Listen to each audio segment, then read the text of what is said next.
하나님께서 우리에게 주신 말씀 에베소서 6장 10절부터 20절 말씀입니다. 평화의 복음의 신. 저와 여러분이 교독하고 마지막 절 함께 읽겠습니다. 제가 먼저 읽겠습니다. 마지막으로 여러분은 주 안에서 그리고 주의 힘의 능력으로 강건해지십시오. 마귀의 계략에 대적해 설 수 있도록 하나님의 전신갑주를 입으십시오. 우리의 싸움은 혈과 육에 대한 것이 아니라 권력들과 권세들과 이 어둠의 세상 주관자들과 하늘에 있는 악한 영들에 대한 것이기 때문입니다. 그러므로 하나님의 전신갑주를 입으십시오. 이는 여러분이 악한 날에 능히 대적하고 모든 것을 행한 후에 굳건히 서기 위한 것입니다. 그러므로 여러분은 굳건히 서서 진리로 허리띠를 띠고 의의 가슴바디를 붙이고 예비한 평화의 복음의 신을 신고 모든 일에 믿음의 방패를 가지고 이것으로 악한 자의 모든 불화살을 소멸시키며 구원의 투구와 성령의 검 곧 하나님의 말씀으로 무장하십시오. 모든 기도와 간구로 항상 성령 안에서 기도하고 이를 위해 늘 깨어서 모든 일에 인내하며 성도를 위해 간구하십시오.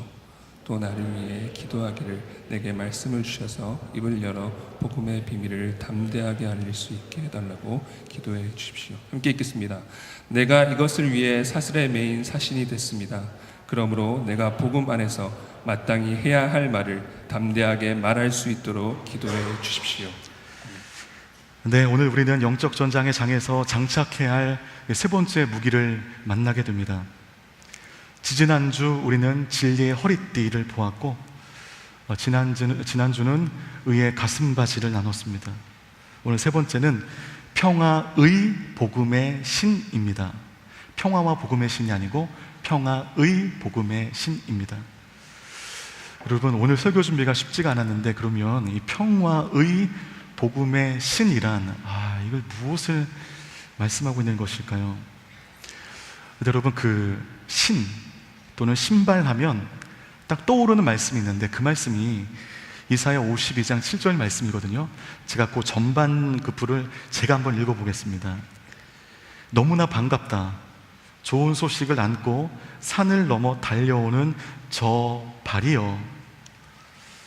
아마 우리말 성경으로는 생경하시겠지만 개역 개정으로 보면 이 말씀 굉장히 익숙한 말씀입니다.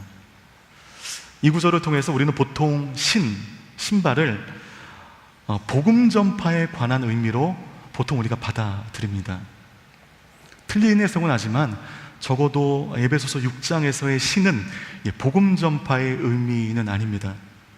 우리는 그것을 오늘 본문의 16절을 통해 확인할 수가 있는데 우리 에베소서 6장 16절 말씀을 같이 한번 읽어보겠습니다. 시작. 모든 일에 믿음의 방패를 가지고 이것으로 악한 자의 모든 불화산을 소멸시키며, 악한 자라고 하는 이제 명확한 적이 나오고 있잖아요. 이와 같은 전신갑주의 무기는 왜 필요한가? 우리가 복음을 전파하기 위하여 필요한 것이 아니라 16절에 나온 우리의 명확한 대적인 악한 자를 대적하기 위하여 필요한 무기라는 것입니다. 이제 악한 자가 우리의 삶을 넘어뜨리기 위해서 공격할 때인데 그 공격을 막을 수 있는 무기라는 것입니다. 때문에 우리가 계속적으로 나누고 있는 이 에베소서 6장의 모든 무기는 전쟁을 위한 무기입니다. 때문에 저는 이미 지지난주 진리의 허리띠를 통해서 새로운 결의와 굳은 각오로 늘 깨어있으라 말씀을 드렸고요. 우리가 옳은 것에 집중할 수 있도록 현재 우리를 절제하자고 말씀을 나눴습니다. 여러분 늘 깨어 계십니까? 그리고 여러분의 영혼을 위해서 절제하십니까? 늘 깨어있지 못하고 절제하지 못할 때 여러분 우리의 영혼은 서서히 붕괴되는 것입니다. 그리고 지난주 의의 가슴바지를 통해서 의라는 것은 예수님 그리스도라는 것을 말씀드렸습니다. 의의 가슴바지가 무엇인가? 우리가 예수님만을 사랑하자, 예수님만으로 만족하자, 그렇게 말씀을 나누게 되었고, 이 사도 바울이 베스도에게 미쳤다라는 말을 들었던 것처럼 예수님만을 사랑하는 것이 의의 가슴바지를 착용하는 것이라고 말씀을 나눴습니다. 그래서 여러분 예수님만을 사랑하시기를 결정하십니까? 말로만의 사랑이 아닌 예수님을 위해서 헌신하실 수 있으시겠습니까? 오늘은 평화의 복음의 신인데 이 무기는 그렇다면 우리의 삶에 어떻게 적용할 수 있을까요? 저는 오늘 평화의 복음의 신이라고 하는 또 하나의 방어 무기를 말씀을 드리면서 저는 먼저 신의 의미를 좀 나누고 싶습니다. 신발, 우리가 신고 있는 신발이죠. 이 신은요, 기동력을 의미합니다. 전쟁에서 기동력은요, 칼과 방패라는 무기만큼 중요한 병법의 기초가 되는 것입니다. 그 기동력이 어디에서 비롯되는가? 바로 여러분이 신고 있는 신, 우리의 신입니다. 한 달 전에 설악산을 청년들과 등반할 때 저는 등반에 적합하지 않은 트레킹화를 신고 올라갔습니다. 올라갈 때는 무리가 없었는데 워낙 산세가 험하다 보니까 이 신발이 정상에 있을 때 망가져서 내려올 때쯤이 되니까 이 트레킹화의 밑창이 떨어져 나가더라고요. 그때부터 저의 움직임이 둔화되었습니다. 그리고 그러면서 내려오는 속도를 늦출 수밖에 없었으며 그러면서 장장 8시간의 하산의 시간들이 굉장히 불편했던 것을 기억합니다. 그래서 여러분, 산에 올라갈 때는요, 특별히 험한 산세의 산을 올라갈 때는 트레킹화 신으면 안 되고요, 제대로 된 등산화를 신어야 됩니다. 하물며 이번 군인들에게 신은 더욱 중요합니다. 여러분, 우리가 보는 이게 길에는요, 수많은 위험 물질들이 딸려 있습니다. 유리 조각이 있고요, 그리고 못이 있을 수 있고요, 돌멩이가 있고요, 가시 등 우리 눈에는 잘 보이지 않지만 우리의 발을 상하게 할 수 있는 되게 위험한 것들이 거리에 쫙 깔려 있습니다. 때문에 이 든든한 신의 착용은 위험에서 우리 군인들을 보호할 수 있게 되고, 그러므로 우리 기동력을 향상시킬 수 있는 그런 유익을 준다는 것입니다. 일찍이 이 군대의 기동력의 힘을 간파해서 세상을 주름잡았던 사람이 있죠. 징기스칸입니다. 징기스칸은 군대의 기동력을 생명으로 알았던 사람이었습니다. 그래서 유럽의 군대가 원정을 떠나게 되면 보통 원정을 떠나는 그 군인들의 짐의 무게가 적어도 70kg이 넘었다고 합니다. 엄청난 무게죠. 여러분, 징기스칸은 그 짐의 무게를 10분의 1로 줄여버렸습니다. 그 짐의 대부분, 그 무게의 대부분을 차지하는 음식의 무게를 줄이기 위해서 징기스칸은 고기를 말린 육포를 만들어서 말을 달리면서 그 육포를 씹으면서 탁월한 기동력과 전투력으로 세상을 호령하게 되었습니다. 그 기동력의 핵심 가치가 바로 신입니다. 1만 시간의 법칙을 주장한 여러분 아웃라이어로 유명한 작가 이 말컴 글래드웰은요, 그것은 다윗과 골리앗이라고 하는 그 책을 통해서 다윗이 골리앗을 이길 수 있었던 이유를 믿음의 시각이 아닌 과학적, 논리적으로 풀어냅니다. 그의 주장은 세상은 당연히 골리앗의 우세를 예상했지만 실상 골리앗은 다윗과의 싸움 전부터 이미 불리한 환경 가운데 놓여 있었다는 것입니다. 새로운 주장입니다. 그의 30kg이 넘는 갑옷에 10kg이 넘는 방패와 창을 들고 있지만 바로 그를 강하게 했던 그 방패와 창이 실상 골리앗의 심각한 치명적인 약점이었던 것입니다. 무거운 갑옷을 입고 무거운 무기를 들고 있으니까 여러분 움직임이 원활하지 않았을 것입니다. 때문에 여러분 사무엘상 17장 44절 다윗과 골리앗이 싸우는 그 말씀을 잘 보면 골리앗이 다윗을 향해서 야 내게로 와라 라고 얘기합니다. 그냥 지나칠 수 있는 말씀이지만 자기가 몸이 둔하기 때문에 무거운 것을 들고 있기 때문에 그 다윗에게 갈 수 없으니 다윗을 향해서 오라라고 얘기하는 것이죠. 예, 다윗의 컴플렉스를 보여주는 말씀이었다는 것입니다. 그러나 다윗은 어떻게 해요? 사울의 갑옷마저 거부하고 평소에 양을 치던 그 옷 그대로 입고 나왔다는 것입니다. 얼마나 위험천만한 일입니까? 그러나 그는 갑옷을 포기한 대신에 속도와 기동성을 얻게 되었습니다. 마치 다람쥐처럼 빠른 그 앞에 그 골리앗이 자랑하는 그 갑옷과 무기는 하등 쓸모가 없었다는 것입니다. 그러면서 말콤 글래드웰은 강하고 큰 창보다 중요한 것은 기동력이다 라고 말하고 있어요. 세상의 사람들이 찬사를 아끼지 않는 세상 속에서의 그 무기의 허와 실을 말해주고 있습니다. 그 기동력의 핵심 가치가 바로 신입니다. 그래서 여러분, 전쟁 중에는요, 군인들의 이 발을 공격하는 무기들이 항상 어느 전쟁에나 존재해 왔었습니다.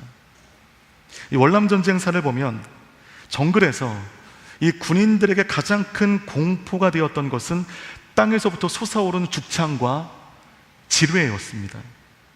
이 날카로운 죽창 가운데 군인들의 신발을 뚫고 발이 상하게 되었으며 심지어는 목숨까지 잃게 되었던 것입니다. 그래서 나중에는 죽창에 뚫리지 않는 군화가 개발되기도 합니다.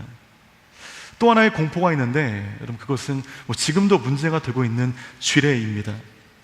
그 쥐레 중에 여러분 그 발목 쥐레라고 있는데, 이 발목 쥐레는 살상을 하지 않지만 그것이 터짐과 동시에 그 발목을 나가게 합니다.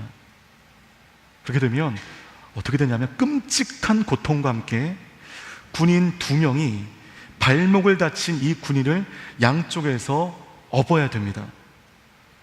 그렇게 되면 기동력의 큰 손실을 얻게 된다는 것이죠. 그 기동력의 손실은 곧 전쟁의 패배로 이어진다는 것입니다. 혹시 여러분 로마 때의 드라마를 보셨는지 모르겠지만, 이 로마 군사들이 신었던 그 신발의 모양은요, 머릿속에 한번 그려보십시오. 딱 우리 지금의 그 샌들하고 아주 비슷한 형식입니다. 이 발가락 부분은 드러나고 있고요, 신발 바닥에는 무거운 징이 박혀 있어서 밑에서부터 올라오는 그 공격, 날카로운 공격을 막을 수 있는 나름대로의 방비가 되어 있는 신이었습니다. 자, 여러분, 신발에 대한 중요성을 제가 이제 여러 가지 예로 말씀을 드렸는데, 그러면 예비된 평화의 복음과 이 신은 무슨 관계가 있을까요? 예비된 평화의 복음의 신. 여러분, 이 평화에 대해서 예수님은 상반된 말씀을 하셨습니다. 우리 마태복음 10장 34절 말씀 같이 한번 읽어보도록 하겠습니다. 시작. 내가 이 땅에 평화를 주러 왔다고 생각하지 말라. 칼을 주러 왔다. 평화가 아닌 칼을 주러 오셨다고 말씀하셨어요. 그런데 요한복음 14장에서는 전혀 다르게 말씀하십니다. 우리 요한복음 14장 27절 말씀 함께 읽겠습니다. 시작. 내가 너희에게 평안을 주고 간다. 곧 내 평안을 너희에게 준다. 내가 주는 평안은 세상에 주는 것과 같지 않다. 너희는 마음에 근심하지 말고 두려워하지 말라. 여러분, 마태복음 10장의 평화와 요한복음 14장의 평화는 그 의미가 다른 것입니다. 전자의 평화, 즉 마태복음 10장 34절의 평화는 세상이 주는 평화입니다. 세상에서도 우리가 얼마든지 얻을 수 있는 본질이 아닌 조작된 평화를 의미하는 것입니다. 여러분, 우리가 돈이 많으면 많지 않은 사람에 비해서 우리가 편안한 삶을 살 수 있습니다. 그 편안함이 주는 평화. 권세가 있어서 부리는 사람이 많으면 힘든 일을 굳이 내가 하지 않아도 되기 때문에 편리할 수 있죠. 그 편리가 주는 평화. 엄청난 돈으로 군비 증강을 단행한 나라는요, 약소국에 비해서 침략의 가능이 상대적으로 덜하기 때문에 평화의 시대를 보낼 수 있습니다. 바로 그 평화. 그 평화는 세상에서도 얼마든지 얻을 수 있는 평화입니다. 돈으로 살 수 있는 평화이고 권력으로 구축할 수 있는 평화입니다. 그 평화는 세상 가운데 얼마든지 얻을 수 있습니다. 그런데 예수님은 당신께서 세상에 오신 것이 그런 류의 평화를 주기 위해서 오신 것이 아니라고 말씀하셨어요. 그런 종류의 평화를 주시기 위하여 이 땅 가운데 오셨다고 한다면 예수님 안 오셔도 됩니다. 예수님 말고도 그런 평화를 얻을 수 있는 방법은 세상 가운데 쫙 깔려 있기 때문입니다. 그래서 예수님은 그런 조작된 평화에 눈멀어 있는 세상 가운데 참된 진리를 주시기 위하여 오셨는데, 그 참된 진리가 마치 세상에서는 그 평화를 깨는 것처럼 받아들여진다는 것입니다. 그리고 그 진리가 가는 곳마다 핍박을 받고 공격을 당했습니다. 예수님께서 복음을 말씀하시면서 내가 하나님의 아들이라고 말씀하셨을 때, 여러분, 그것이 명백한 진리였지만 그 명백한 진리 앞에 유대주의자들은 충격받아 길길이 뛰면서 신성모독했다고 예수님을 죽이려고 했습니다. 예수님이 하나님의 아들이라는 그 진리의 말씀은 그 유대주의자들의 조작된 평화를 깨어버리는 검과 같은 것이었던 것입니다. 사도 바울이 전도 여행 중에 아덴에 도착하게 되잖아요. 온통 우상에 꽉꽉 차 있는 아덴에서 예수님의 복음, 즉 십자가의 죽음과 부활에 대해서 아레오바고에서 주장하며 설교했을 때 그 아레오바고에 몰려든 많은 사람들이 그것을 듣고 비아냥거렸습니다. 십자가와 죽음, 십자가의 죽음과 부활이라고 하는 기독교의 가장 중요한 진리의 선포는 마치 인문 철학자들이 놀던 놀이터에 폭탄이 떨어진 격이었습니다. 세상의 모든 진리를 섭렵하고 있는, 세상의 모든 인문학을 다 알고 있는 아덴의 철학자들에게 십자가의 죽음과 부활은 전혀 받아들일 수 없는 생뚱맞은 주장이었던 것입니다. 그래서 그곳에 있던 많은 사람들이 그 사도 바울의 그 설교에 허탈하게 비아냥거리면서 그 자리를 떠나게 되죠. 복음이 배척받게 되었습니다. 그래서 아덴에서는 불과 몇 사람의 개종자가 있었을 뿐이었습니다. 여러분, 진리가 이렇게 가는 곳마다 핍박을 받게 되고 거부당했습니다. 바로 그런 의미에서 예수님은 세상 가운데 조작된 평화를 주러 오신 분이 아니라 오히려 그 조작된 평화를 깨어버리는 검을 주러 왔다고 말씀하시는 것이죠. 그 검을 주신 이유는 세상이 줄 수 없는 본질의 평화를 주시기 위하여 우리에게 검을 주셨다는 것입니다. 그런데 여러분, 후자의 평화는 그런 의미의 평안이 아닙니다. 우리 요한복음 14장 27절 말씀 다시 한번 읽어보겠습니다. 시작. 내가 너희에게 평안을 주고 간다. 내가 주는 평안은 세상이 주는 것과 같지 않다. 너는 마음에 근심하지 말고 두려워하지 말라. 여러분, 요한복음 14장에서 평안을 말씀하신 후에 내가 너희에게 평안을 주고 간다라고 말씀하셨잖아요. 어디로 가시는 것일까요? 평안을 주고 예수님은 십자가의 길을 가시는 것입니다. 정말로 이 말씀을 하신 뒤에 예수님은 곧 십자가를 지러 올라가셨습니다. 당신께서 십자가를 지심으로 다른 사람에게 생겨지는 생명의 유익이, 다시 반복할게요. 예수님께서 십자가를 지심으로 인하여 본인이 아닌 다른 사람들에게 생겨지는 생명의 유익이 오늘 요한복음 14장의 평안, 즉 우리 모두가 소유해야 할 그 평안인 것입니다. 다시 말해 여러분, 요한복음 14장의 평안은 십자가를 통해서만 얻어질 수 있는 평안입니다. 그러므로 진정한 평안은, 진정한 평안은 여러분 십자가를 통해서만 얻어진다는 것입니다. 그래서 평안은 곧 십자가이다. 십자가는 곧 평화이다. 평화는 곧 복음을 통해서 세워지는 것이다. 이 구도가 형성이 되는 것입니다. 제가 여러분께 아주 기초적인 것을 여쭤볼게요. 마음으로 한번 대답해 보십시오. 십자가는 무엇입니까? 십자가, 우리가 믿는 기독교의 핵심입니다. 십자가 없이 기독교를 말할 수가 없어요. 십자가는 복음의 핵심입니다. 그러므로 평안과 복음은요, 이렇게 연결되어지는 거예요. 여기서 여러분 정신 좀 바짝 차리셔야 되는데, 십자가를 통해서만 얻어지는 평안이라면 그 평안의 기초는 복음입니다. 내 마음의 진정한 평안은 이 복음을 통해서만 얻어진다는 것입니다. 그렇기 때문에 여러분, 내 마음에 복음이 없거나 지금 복음이 흔들리고 있다고 한다면 십자가의 죽음과 부활이 내 마음 가운데 사무치듯 믿어지지 않는다면, 세상이 주는 조작된 평화는 우리가 우리의 삶으로 얼마든지 누릴 수 있겠으나, 하나님께서 믿는 자들 가운데 약속하신 그 평안, 세상이 줄 수 없는 그 평안은 우리가 경험할 수 없습니다. 경험할 수 없기 때문에 예수 믿어도 우리 안에 복음의 가치가 흔들리면 우리 안에 평안이 없다는 것입니다. 예수님께서 십자가에 돌아가실 때 하나님과 우리 사이를 가로막고 있던 지성소의 그 두꺼운 휘장이 위에서부터 아래로 찢어진 사건을 여러분 아실 것입니다. 하나님과 우리 사이에 담이 없어졌어요. 십자가로 말미암아 그 두꺼운, 양쪽에서 소가 밀어붙여도 찢어지지 않는 그 두꺼운 휘장이 예수님이 십자가에 달리신 순간 찢어지게 되었습니다. 아마 예수님의 십자가 사건 이후에 가장 감동적이고 극적인 사건입니다.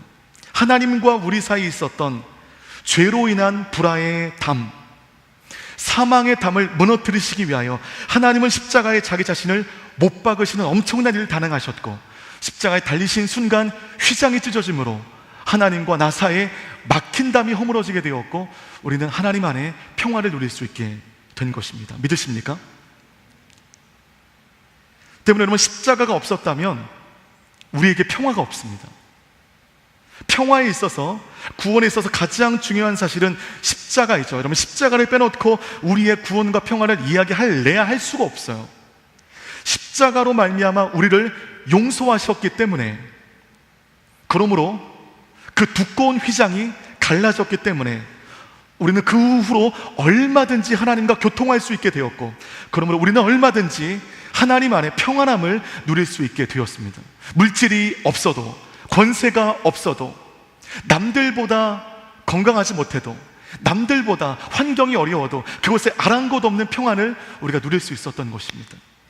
송명희 시인이 그러잖아요. 하나님은 공평하시다. 송명희 시인 삶 가운데 평안함이 있었다고 한다면 그 평안함의 시작점은 무엇일까요? 그의 믿음, 복음의 능력이었습니다. 그가 하나님 안에 하나 되니, 복음 안에 하나 되니 그의 질병, 건강의 불행이 그를 좌우할 수 없었던 것입니다. 갖은 고생을 한 후에 아버지의 그 의미를 깨달은 탕자가 집에 돌아왔을 때, 탕자는 진심으로 회개하며 돌아왔습니다. 그러나 그 아버지가 그를 용서하지 않았다고 한다면 그의 돌아옴이 허사가 됐을 것입니다. 탕자의 돌아옴의 가치는 그의 회개가 결정하는 것이 아닙니다. 탕자의 돌아옴의 가치는 무엇이 좌우하는 거죠? 아버지의 용서가 결정짓는 것입니다. 아무리 회개해도, 아무리 돌아와도 아버지가 용서하지 않으면 돌아올 수 없는 겁니다. 그 아버지의 용서가 뭐예요? 그 아버지의 용서가 바로 십자가를 의미하는 것입니다. 때문에 십자가의 의미는, 야, 내가 돌아오면 용서해 줄게, 어서 돌아와, 돌아오면 용서해 줄게가 아닙니다. 이미 용서했으니 돌아오라는 것입니다. 이미 다 용서했으니까 돌아오라는 것이죠. 이미 용서한 십자가의 은혜, 복음의 능력으로 무장하라는 것이죠. 그것이 평화의 복음의 신을 신는 것입니다. 그런데 여러분, 마귀는요, 우리의 삶에 십자가로 인한, 예수로 인한 평화를 빼앗아가기 위해서 우리가 가는 길에 막 위험 물질을 뿌려놓습니다. 유리조각, 못, 가시, 날카로운 돌멩이, 우리의 발을 상하게 할 수 있는 것들을 뿌려놓는데, 그것을 되게 어디다 뿌려놓냐 하면, 내가 여러 시간 몸담고 있는, 내가 뗄래야 뗄 수 없는 그곳에 되게 뿌려놓습니다. 직장에 뿌려놓습니다. 그리고 요셉 공동체에 뿌려놓습니다. 그렇게 직장 생활 중에 위험 물질로 말미암아, 마귀가 뿌려놓은 그 위험 물질로 말미암아 내 발을 상하게 하여 내가 곤고하게 합니다. 그 곤고함을 회복하기 위해서 공동체 안에 들어오지만 그 공동체 안에도 보이지 않는 마귀의 위험 물질이 뿌려져 있습니다. 때문에 그 안에서조차 나의 곤고한 마음이 채워지지 않을 때가 있습니다. 예, 공동체 안에도 마귀들의 위험 물질들이 존재하거든요. 오히려 이 교회 공동체 가운데 회복을 얻기 위하여 돌아왔던 이 공동체 가운데 우리의 부족함으로 인한 갈등이 생기고 다툼이 있을 때가 있습니다. 그래서 여러분, 예배자들 가운데는 예배는 드리지만 순모임 안 가시는 분들이 더러 있으시잖아요. 그 마음을 이해합니다. 하지만 여러분, 그것은 옳지 않아요. 공동체를 떠난 예배는 한계가 있습니다. 그건 제가 예배의 의미를 폄하하는 것이 아니라, 예배가 우리 영혼에 불을 지피는 시간이라고 한다면 공동체를 통한 나눔은 영적 땔감을 공급받는 시간입니다. 그런 상처와 갈등으로 인하여 공동체를 떠나게 되면 어디에도 마음 둘 수 없는 더 깊은 공고함에 빠지게 되는 것입니다. 그래서 그러므로 마귀의 공격이 승리하는 것입니다. 여러분, 이렇게 마귀가 여러분의 발을 공격할 겁니다. 전쟁에 나가는 우리의 발을 둔화시킬 겁니다. 그러므로 영적 전쟁 가운데 아주 중요한 기동력을 상실하게 할 것입니다. 우리의 발이 둔화되고 기동력이 상실되는 그 의미가 무엇인가? 여러분, 우리가 나태하게 된다는 것입니다. 마귀가 우리의 발을 공격하여 우리의 발이 상함으로 말미암아 우리의 움직임이 원활하지 않아요. 내가 나태해지는 것입니다. 예전에는 그 은혜를 따라 새벽 기도도 열심히 드리고 거룩한 불편을 무릅쓰고 은혜의 자리를 항상 고집했는데, 매일매일 말씀 읽고 묵상하면서 나름대로 경건의 삶을 살기 위하여 노력했는데, 그런데 마귀가 그런 우리의 마음을 무너뜨리기 위해서 가장 많은 시간을 할애하는 곳에 위험 물질을 뿌려놓습니다. 못을, 유리조각을, 가시를 우리의 직장 가운데, 가정 가운데, 공동체 가운데. 그럴 때 우리가 제대로 된 신발을 신지 않으면 그 위험 물질을 밟고 상처가 나고, 그러므로 우리의 기동력을 상실하게 되어 우리는 점점 나태하는 삶을 살게 된다는 것이죠. 이번 주 우리는 역대상 말씀을 통하여 다윗의 승승장구와 함께 단 한 줄에 감춰져 있는 다윗의 붕괴의 모습을 보았습니다. 나라의 국운이 걸린 이스라엘과 암몬의 대전투가 시작이 되었습니다. 그 전장 가운데 다윗이 없었습니다. 다윗은 예루살렘에 있었습니다. 다윗의 충성스러운 부하들은 목숨을 걸고 하나님의 전장이라고 하는 명확한 인식하에 칼을 들고 전쟁터에 있지만, 정작 전쟁터에 선봉해서 민족을 이끌어야 될 다윗은 예루살렘에 머물러 있다가 밧세바의 벗은 몸을 보게 되고 눈의 방황, 마음의 방황이 시작되어 하나님 앞에 큰 범죄를 저지르게 됩니다. 그 범죄에 머무르지 않고 오늘 생명의 삶 말씀 가운데 보면 무슨 사건이 있죠? 다윗이 하나님의 허락 없이 인구조사를 하게 됩니다. 그 인구조사의 결과 어떤 일이 있게 되는가? 실수는 왕이 했는데, 잘못은 다윗이 했는데, 애꿎은 백성 7만 명이 몰살당하게 되면서 하나님의 진노가 그치게 됩니다.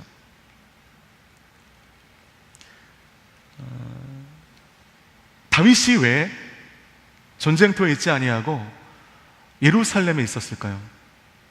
그것은 아주 사소해 보이지만 심각한 다윗의 영적 붕괴 서막이었습니다. 그 마음 가운데 나태함이 들어오게 된 것입니다. 오늘 말씀을 보면 사탄이 다윗이 있는 그곳 가운데 위험 물질을 뿌렸는데, 그 위험 물질을 다윗이 준비 없이 밟은 것입니다. 발에 상처가 난 것입니다. 나태해져 버렸습니다. 있어야 할 것에 있지 않고 없어야 할 것에 있음으로 말미암아 그가 큰 범죄를 저지르게 되었고 그의 영혼이 붕괴됩니다. 이럴 때 여러분, 우리가 평화의 복음의 신을 신고 언제든지 있을 수 있는 마귀가 뿌려놓은 위험 물질 가운데 우리가 우리의 영혼과 우리 몸을 지키라는 것이죠. 세상 속에 널려있는 마귀의 공격을 그냥 사뿐히 지려밟고 나아가는 그 신은 복음입니다.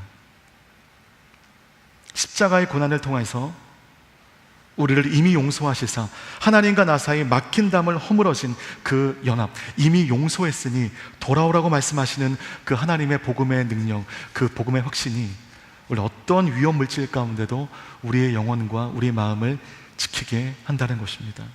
그래서 여러분, 지금도 마귀는 여러분의 삶의 기동력을 떨어뜨리기 위해서 이제 수 없는 공격을 해 올 것입니다. 어떤 공격인지는 모르겠지만 여러분의 가장 많은 시간을 할애하는 여러분의 직장 속에, 가정 속에, 요셉 공동체 속에 계속적인 위험 물질을 뿌리게 될 것입니다.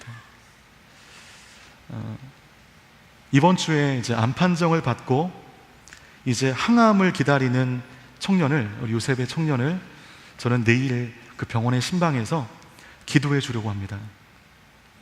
알리길 원치 않았기 때문에 누군지 알려고 하지 마시고 기도해 주십시오. 누군지 모르지만 회복의 은혜를 더해달라고 기도해 주십시오. 근데 보통 그런 고난 속에 여러분, 그 젊었을 때 질병이 온다는 것은 당해보지 않은 사람은 모르는 큰 상처와 절망이 오는 것이거든요. 그런 고난 속에 반응하는 반응은 되게 두 가지입니다. 믿음이 무너지거나 믿음이 견고해지거나 대개는 믿음이 무너집니다. 여러분, 그 청년은 지금 질병조차 무너뜨릴 수 없는 단단한 믿음으로 무장되어 있습니다. 이 고난의 시간 가운데 그의 믿음이 더욱더 단단해지고 있습니다. 그 청년의 발을 마귀가 상하게 하도록 질병이라고 하는 가시를 그가 살아가는 삶의 자리 가운데 뿌렸지만 예수께서 이미 승리하셨고 나의 죄를 도말하셨으며 그러므로 나를 살리셨다는 그 복음 안에서 절대로 그 상황 가운데 누릴 수 없는 그 평안을 그 청년이 현재 누리고 있습니다. 비록 항암의 공포로 두려울 때가 많고 또 울 때도 있지만 지금 현재는 세상에 줄 수 없는 평안을 누리고 있고 그 평안을 제 눈으로 직접 확인하기 위해서 저는 내일 그 청년을 만나볼 생각입니다. 지금도 마귀는 여러분의 삶 가운데 삶의 기동력을 떨어뜨리기 위해서, 여러분의 마음을 뒤흔들기 위해서 여러분의 가장 많은 시간을 할애하는 그곳 가운데 눈에 보이지 않지만, 사소해 보이지만 그러나 치명적인 위험 물질을 뿌려놓을 것입니다. 여러분의 발을 공격할 것입니다. 여러분의 발을 공격하여 여러분의 움직임을 둔화시킬 겁니다. 기동력을 상실하게 할 것입니다. 그러므로 안주하게 할 것입니다. 나태하게 할 것입니다. 그럴 때 우리 마음에 꼭 기억해야 할 것은 복음의 확신입니다. 예수 그리스도께서 십자가의 승리로 나의 죄를 사하셨다. 그러므로 하나님과 나는 화목을 누릴 수 있게 되었다. 이 평안, 이 고백이 오늘 예배하는 모든 예배자들의 고백이 되기를 주님의 이름으로 축복합니다. 오른손을 좀 가슴에 대시고요, 제가 외치는 대로 한번 따라해 주십시오. 이 세 가지의 고백이 여러분의 고백이 될 줄 믿습니다. 첫 번째, 십자가를 바라봅니다. 십자가의 복음으로 나는 주와 평화하게 되었습니다. 이 평화를 누구도 빼앗을 수 없습니다. 아멘. 우리가 누리는 평화는요, 세상에 물질이 많기 때문에, 내가 권세를 거머쥐고 있기 때문에 누리는 그런 종류의 평안이 아닙니다. 아무것도 없지만, 많은 것을 빼앗아 버렸지만, 빼앗겨 버렸지만, 건강도 없고 환경도 척박하게 이를 데 없지만 도저히 감사할 수 없는 그런 환경 가운데도 감사할 수 있는 평안을 누릴 수 있는 바로 그 고백, 그것이 우리의 믿음의 고백, 우리 복음의 확신을 통하여 생겨나는 우리의 고백인 줄 믿습니다. 평화의 복음의 신으로 마귀를 밟고 욕심을 밟고 절망을 밟고 일어서는 주님의 모든 예배자들 되시기를 주님의 이름으로 축복합니다.